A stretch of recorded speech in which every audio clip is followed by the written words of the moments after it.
이번 동영상에서는 텐서플로우 2에 대해서 이제 우리가 살펴보도록 하겠습니다.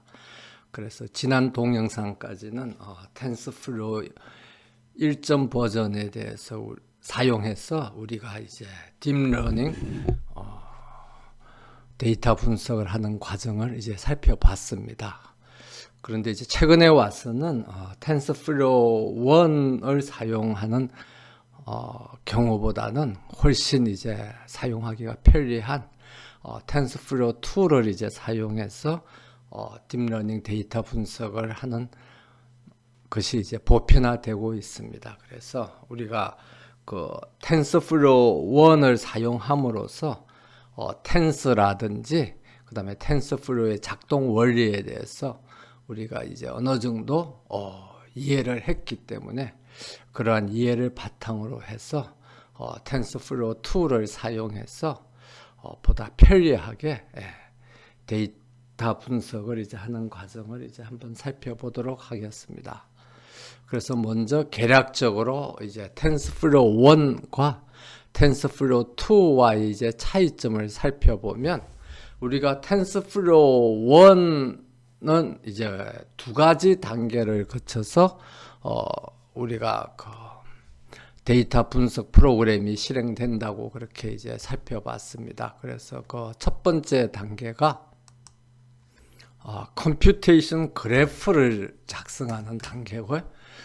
그러니까 우리가 그 텐서플로우를 사용해서 모델링을 하는 과정이라고 이제 그렇게 우리가 볼 수가 있죠.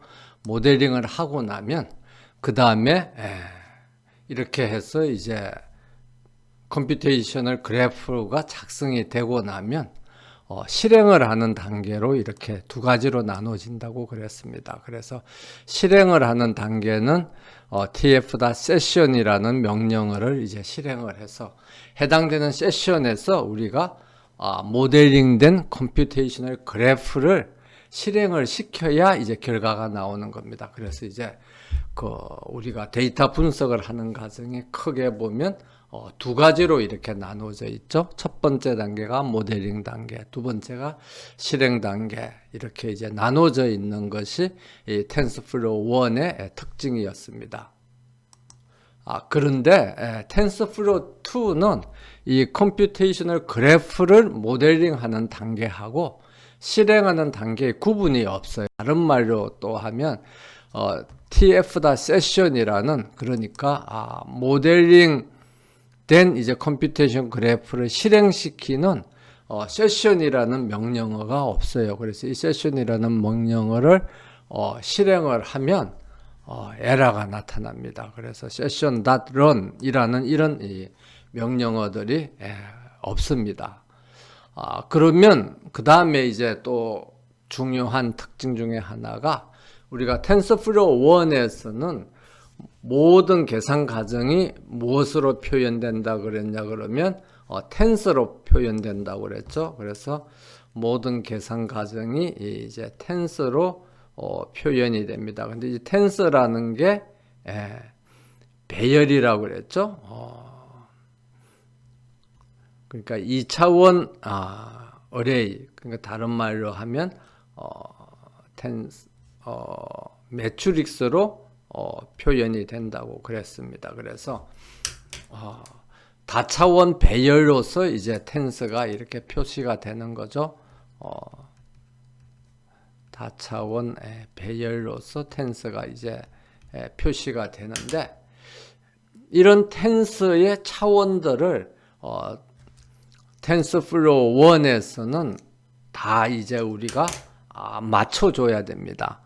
그래서 이 텐서들의 차원을 다 맞춰주고 그 다음에 이 텐서들의 변환을 매트릭스의 연산, 그러니까 매트릭스의 곱셈이라든지 매트릭스의 덧셈이라든지 해서 매트릭스 연산으로 우리가 표현을 이제 해줘야 됩니다. 그런데 텐서플로우 2에 있어서는 이런 이제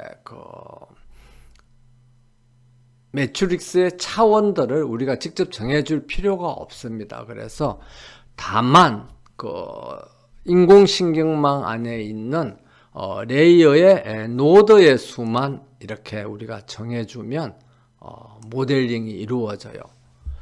그러니까 이 매트릭스가 차원이 행이 몇 개고 열이 몇 개고 이런 거를 신경 쓸 필요 없이 다만 우리가 그 딥러닝 과정이 이루어지는 각 계층에서 인공 뇌세포, 인공 뉴런들이 몇 개 있는가만 이제 지정을 해주면 이제 그게 모델링이 그대로 이루어집니다. 그러면 텐스플로우2의 이제 모형이 만들어지는 과정을 한번 개략적으로 살펴보도록 하겠습니다. 그래서 텐스플로우2에서는 우리가 일단 우리가 만들고자 하는 모델에 대해서 이제 이름을 부여해요. 그래서 그 모형을 만들기 위해서 케라스라는 모듈을 패키지를 불러오고 케라스 패키지 안에는 시퀀셜 모델도 있고 그 다음에 또 뭐 여러 가지 펑셔널 모델도 있고 한데 가장 일반적인 게 이제 순차 모형입니다. 그래서 시퀀셜 모델인데 이 시퀀셜 모델에 대해서 우리가 이제 개발하고자 하는 그 임의의 이름을 부여해요. 그래서 여기서 뭐 모델이라는 거는 그냥 뭐 이 예제에서는 모델이라고 했지만 예를 들어서 뭐 M1 뭐 이렇게 줘도 되고 선형 리그레션 모델이기 때문에 뭐 리니어 리그레션 모델 뭐 이런 식으로 뭐 이름을 줘도 되고 그러니까 여기서 모델을 나타내는 변수명이라고 이렇게 생각을 하면 됩니다.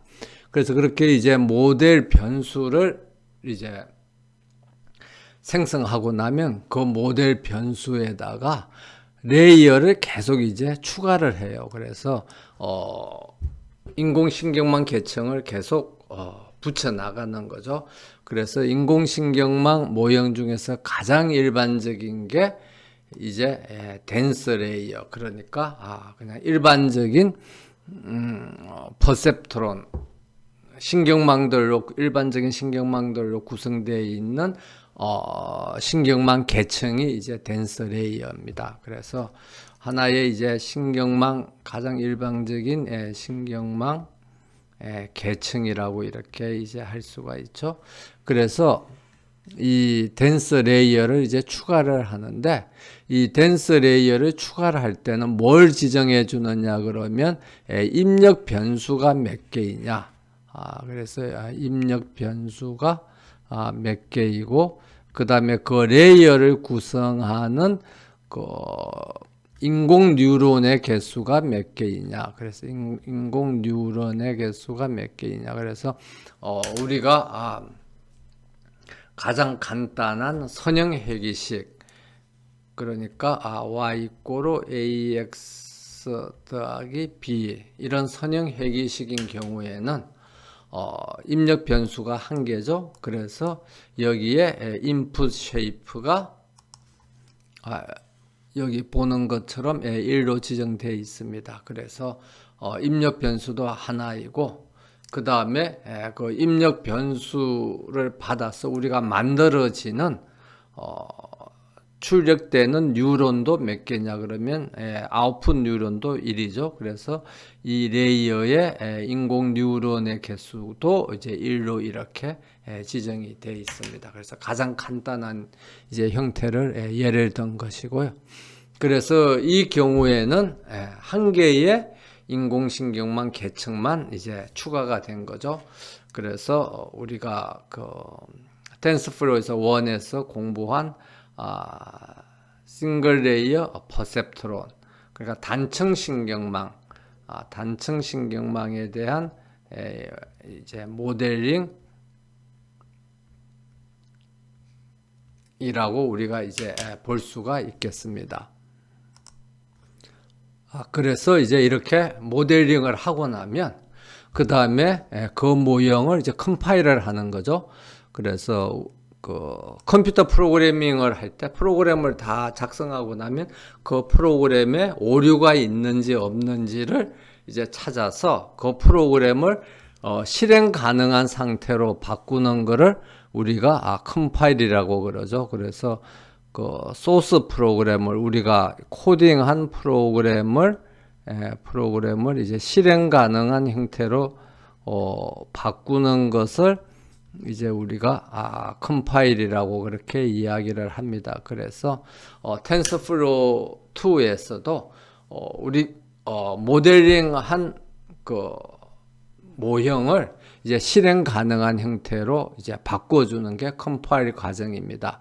그래서 이 컴파일 과정에서 만약에 이제 오류가 있으면 오류 에러 메시지가 나타나겠죠. 그러면 우리가 그 앞에서 모델링한 이 프로그램을 바꿔서 수정을 해서 오류가 없는 형태로 이제 바꿔줘야 되는데, 이 컴파일을 할 때는 여기서 보는 것처럼 옵티마이저하고 로스 함수를 지정을 해 줍니다.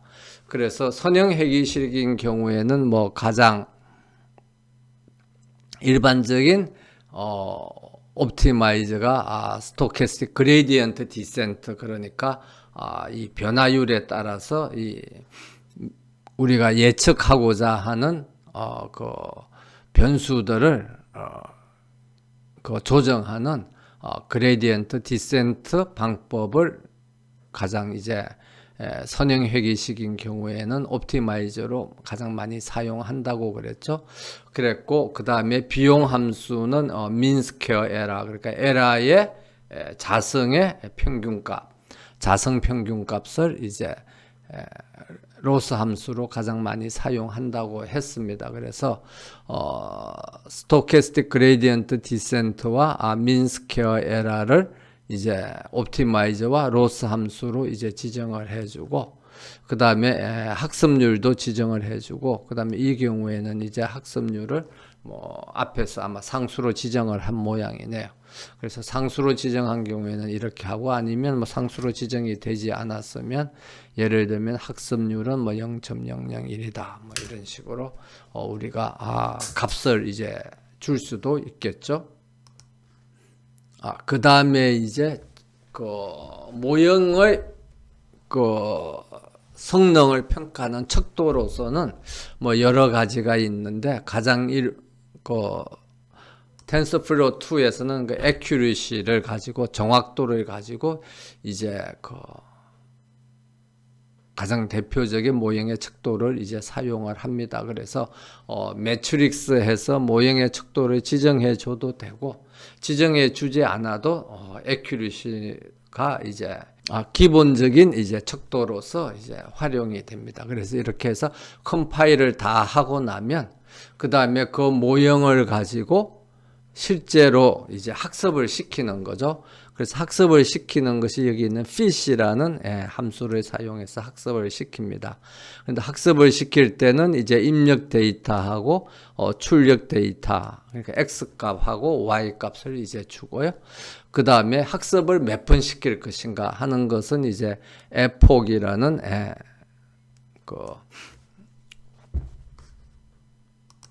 인자를 가지고 우리가 지정을 해 준다고 그랬죠. 그 다음에 이제 여기에 쓴 경우에는 이제 추가적으로 하나가 더 있는데 validation split이라는 게 있습니다. 그래서 validation split이라는 것은 우리가 학습을 시킬 때 전체적인 여기에 이제 샘플 데이터가 있으면 데이터가 전체로 이제 100개가 있으면 이 중에 몇 개를 실제 이제 학습을 하고, 그 다음에 그 학습이 제대로 되어 있는가를 이제 검증하는 거죠. 밸리데이션 하는 과정을 이제 내부적으로 이제 수행을 하는 거죠. 그러면 몇 프로를 학습을 하고 몇 퍼센트를 검증을 할 것이냐 하는 것을 이제 지정해 줍니다. 그래서 대부분 이제 밸리데이션은 한 20%, 0.2 또는 이제 0.3 등을 이제 해서 전체 샘플 개수의 한 20% 또는 30%를 이제 밸리데이션 검증 용도로 이제 해서 이제 학습을 시키는 겁니다. 그래서 이렇게 학습을 시켜서 그냥 model.fit만 이제 해도 되고, 또는 이제 경우에 따라서는 그 학습한 결과를 이제 history라는 이런 이제 변수에다가 저장을 해 놓으면 나중에 이제 그 학습이 어떻게 이루어졌느냐, 그러니까 정확도라 accuracy가 학습의 과정에 따라서 어떻게 변경됐는가 하는 것 등을 이제 우리가 또 살펴볼 수도 있습니다. 그래서 뭐 이것을 저장을 해도 되고 저장을 안 해도 되고 그것은 이제 본인이 학습을 할 때 그때그때 상황에 맞게 이제 결정을 하면 되겠습니다. 그래서 이제 학습이 이루어지고 나면 실제 이제 테스트 데이터를 가지고 평가를 하게 되는 거죠. 그래서 뭐 이 경우에는 우리가 그냥 그 학습한 데이터를 가지고 이제 테스트를 하는데, 만약에 이제 테스트 데이터가 따로 있으면 그 테스트 데이터를 가지고 학습에 대한 평가를 이제 하고요. 그 다음에 학습에 대한 평가가 다 이루어지고 나면 그 다음에 우리가 실제 예측하고자 하는 데이터를 가지고 예측을 이제 실행을 하게 되겠습니다. 그래서 이 모델링의 전반적인 흐름은 여기 있는 것처럼 이제 모형을 이제 설계하는 과정, 그 다음에 설계한 모형을 이제 오류가 없는지 컴파일을 하는 과정, 그 다음에 그렇게 이제 오류가 없이 컴파일된 모형을 가지고 학습을 하고 그 학습이 제대로 됐는지 평가를 하고 평가가 완료된 모형을 가지고 실제 미래를 새로운 데이터를 가지고 예측을 하는 과정, 이렇게 이제 크게 이제 5가지 과정으로 이제 이루어지고 있다고 그렇게 이해를 하면 되겠습니다. 그리고 경우에 따라서가 아니라 일반적으로 우리가 모형을 이제 개발을 할 때는 한번 학습을 해서 모형을 만들어 놨으면 그 다음에 그 모형을 사용해서 예측을 하고자 할 때마다 매번 학습을 할 필요는 없겠죠.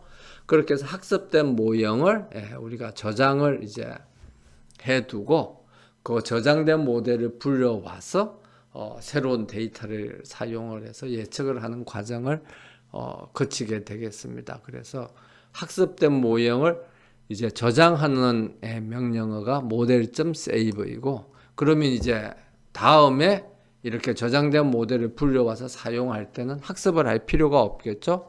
그래서 로드 모델 이렇게 해서 모델을 불려와서 그 모델에다가 이제 이름을 부여를 하면, 그래서 이 경우에는 우리가 뭐 새로운 이름을 부여했습니다만 이 모델을 가지고 R_모델을 가지고 그냥 예측을 바로 하면 되겠습니다.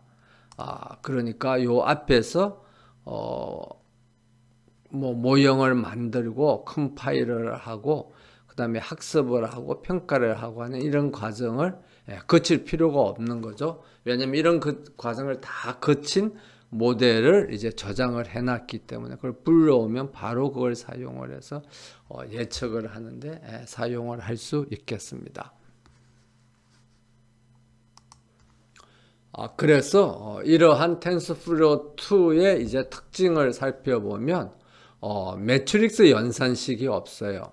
매트릭스 연산식이 없고 새로운 레이어를 추가할 때 그 레이어를 구성하는 뉴런이 노드가 몇 개 있는가, 인공 뉴런이 몇 개 있는가만 지정을 해줘요. 그러면 자동적으로 그 이전 계층에 있는 데이터가 그 노드로 이제 넘어오게 되는 거죠. 그래서 지금 우리가 봤던 예를 들면 단순 회기식은 y = ax 더하기 b를 위한 싱글 레이어 퍼셉트론인 경우에는 입력 데이터가 이제 x가 있으면 그 다음에 우리가 만들고자 하는 인공신경망 계층은 y를 예측하는 뉴런 하나만으로 되어 있는 거죠. 그래서 이런 경우에는 우리가 조금 전에도 이제 보여줬습니다만은 여기에서 볼 수 있는 것처럼 뉴런의 개수가 1개, 그 다음에 인풋 쉐입, 들어오는 입력되는 최초에 들어오는 최초의 인공식물망 레이어 계층에 대해서는 입력 데이터를 받아들이는 입력 데이터에 포함되어 있는 변수가 몇 개인가를 우리가 정해줘야 됩니다. 두 번째부터는 할 필요가 없어요. 그래서 이제 이 경우에는 가장 간단한 얘기 때문에 이렇게 되어 있는데, 좀 더 이제 복잡한 예를 공부할 때 이제 우리가 앞으로 다시 살펴보겠습니다만은, 그때는 첫 번째 계층에 대해서는 이제 입력되는 변수가 몇 개인가를 정해주고, 두 번째 계층부터는 그냥 해당되는 계층에 포함되는 뉴런만 우리가 표시를 합니다. 그래서 우리가 입력 데이터를 정할 때는 입력 데이터에 포함되어 있는 변수의 개수를 정해야 되거든요. 그러기 때문에 만약 입력 데이터가 쭉 오면 입력 데이터를 나타내는 방법이 x가 하나가 있으면 우리가 텐서플로우 1에서 나타내는 것처럼 샘플이 예를 들면 m개가 있다 하면은 m개를 이렇게 행으로 늘려서 표시할 수도 있고, 아니면 샘플이 m개가 있으면 이 m개를 조금 전에 잘못 이야기했네요. 조금 전에 그처럼 샘플을 이제 열에 따라서 열의 개수를 많이 해서 열로 늘려서 이렇게 할 수도 있고, 아니면 이제 샘플을 이제 행의 개수로 이렇게 행을 많이 해서 이렇게 할 수도 이제 있다고 그렇게 텐서플로우 1에서 이야기를 했죠. 근데 텐서플로우 2에서는 반드시 이제 이런 형태로 표시를 해야 됩니다. 그래서 열의 개수는 뭘 나타내는 거죠? 열은 변수의 개수를 나타내는 거고, 행은 뭘 나타내느냐 그러면 샘플의 개수를 나타내는 겁니다. 그래서 텐서플로우 2에서는 행은 이제 샘플의 개수를 나타내는 거고, 열은 입력 데이터에 포함되어 있는 변수의 우리가 사용하는 입력 변수의 개수를 나타내는 이런 식으로 데이터를 준비를 해야 됩니다. 그래서 여기 있는 것처럼 입력 데이터는 샘플 사이즈는 이제 행의 수를 나타내고, 변수는 이제 열의 수를 나타내도록 이렇게 준비를 해야 됩니다. 텐서플로우 1에서는 이걸 우리가 뭐 원하는 형태대로 바꿀 수가 있었죠. 그런데 텐서플로우 2에서는 바꾸지 수가 없고 반드시 이런 형식으로 나타내야 된다는 것에 이제 우리가 항상 유의를 해야 되겠습니다.